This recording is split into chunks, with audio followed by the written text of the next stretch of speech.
অনেকদিন আগের এই ভিডিওটা মেক করে রাখা, কিন্তু সময়ের জন্য আর মনের অবস্থার জন্য দেয়াই হয় না। তারপরও তো মাঝে মাঝে না দিলে একদমই হয় না। তো ভাবলাম যে আজকে একটা ব্লগ আপনার সাথে শেয়ার করি।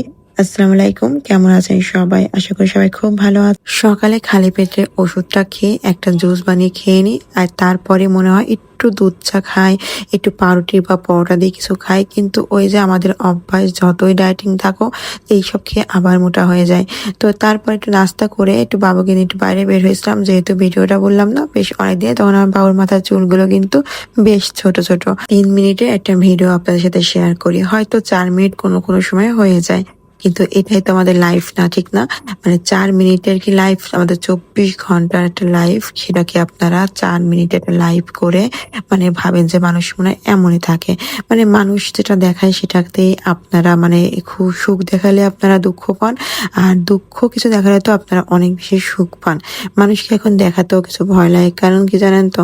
মানুষের 4 মিনিট 3 মিনিটের এই ভিডিওটা দেখেই কিন্তু পুরো লাইফের একটা সিদ্ধান্ত নিয়ে ফেলে। মানে বলতে গেলে মানুষ ভাবে যে এই এমন তেমন আর কি আবিজাবি কথাবার্তা। তো যাই হোক, আসলে আমাদের 4 মিনিটে কখনো লাইফ হতেই পারে না। গতকাল কিন্তু ফাহানাবিটি ঠিক ওরকম একটা কথা বলছিল আমাদেরকে, 3 মিনিটের একটা লাইফ দেখে আপনারা কি মনে করেন যে আমরা মানে আমাদের লাইফে কখনো সুখ দুঃখ কিচ্ছু আসে না? হ্যাঁ, তাই তো, আসবে তো, আসবারই কথা। আর মানুষ মানেই তো মানে বিপদ আপদ সুখ দুঃখ মিলিয়ে, ঠিক না? কিন্তু তারপরও কি মানুষের যন্ত্রণায় আমি ভিডিও দিতে পারি না। কিছু কিছু মানুষের, যাই হোক, ভালো মানুষের পিছনে ভালো মানুষ কখনোই লাগে না, খারাপ মানুষটাই লাগে।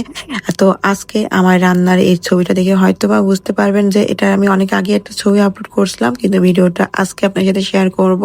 তো এখানে মোটামুটি আমার মতো করে আমি চিংড়ি মাছ গুছাই নিছে, যেহেতু আমি একাই খাবো, তো এজন্য আর কি একদম আমার মনের মতো করে নিলাম। তো নারকেল দিয়ে যেহেতু মালাইকারিটা করব, তার আগে আমি পেঁয়াজ বেশ অনেক খানিকটা নিলাম, আর এটা একটু হালকা যখন একটু নরম হয়ে আসলো, তার ফাঁকে আমি বাটা মশলাটা দিয়ে দিলাম, আর এখানে হলুদটাও আমি দিয়ে দিলাম, একটু মরিচের গুঁড়োটাও আমি মানে পরিমাণ মতো আর কি সবকিছু। আর এর ফাঁকেই আমি দিয়ে দেবো চিনিটা, যেহেতু মালাইকারিতে মেন মজাই কিন্তু নারকেল আর চিনি। আমি এখানে চিংড়ি মাছটা একদমই ভাজবো না, কারণ আমার এরকম করে দেওয়া অনেক বেশি ভালো লাগে, দেখতে একটা লাল হয়ে যায়, দেখতে আমার খুব ভালো লাগে। আর বিশেষ করে চিংড়ি মাছটা কেনার সময় যায় মানে ধারগুলো ছিল আর কি, যে কামড় দিয়ে খেতে কিন্তু বেশ ভালো লাগে, কিন্তু এগুলো আমি কেটে ফেলে দিচ্ছি, কারণ হচ্ছে বেশি আলাল ছিল, আর ওটা খেলে আবার জিভটা কেটে যেতে পারে, এই জন্য মোটাগুলো আমি একদমই ফেলে দিছি।